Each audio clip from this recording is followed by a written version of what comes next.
વિચાર આવ્યો કે કેટલા વર્ષો અર્જુનભાઈ મહેનત કરી હશે. બિલકુલ. અર્જુનભાઈએ મહેનત કરી પણ કોંગ્રેસમાં કરી હતી. હા, કોંગ્રેસમાં કરી, પછી ભાજપમાં માનો કે મંત્રી બન્યા, પણ એવું થયું કે આટલા માટે આટલા વર્ષો કાઢી નાખ્યા. હમ.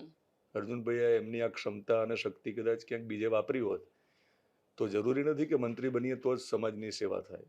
વાત સાચી છે. અલ્ટિમેટલી જવાબ એવો આવશે કે તમે પાવરમાં હો, સિસ્ટમમાં હો તો કશું કરી શકો, પણ મને એવું લાગે છે કે જરૂરી નથી કે એટલે તમે પાવર પાવરમાં હોવ તો જ કરી શકો.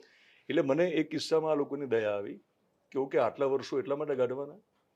સ્વરૂપજી ઠાકોરને અચાનક મંત્રીમંડળમાં સ્થાન મળે છે, ઝડપથી મળે છે. પ્રવીણ માળીને સ્થાન મળ્યું, ગામિતને સ્થાન મળે છે.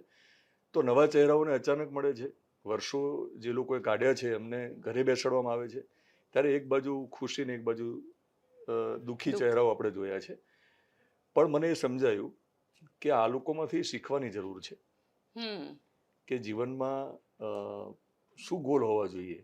મંત્રી બનવું એટલે શું? તમે મંત્રી બની જાઓ તો શું ફરક પડે? હા, એટલે લોકોને એવું લાગે કે માન સન્માન વધી જાય અને પોતાનું કામ થઈ જતું હશે. એટલે એના માટે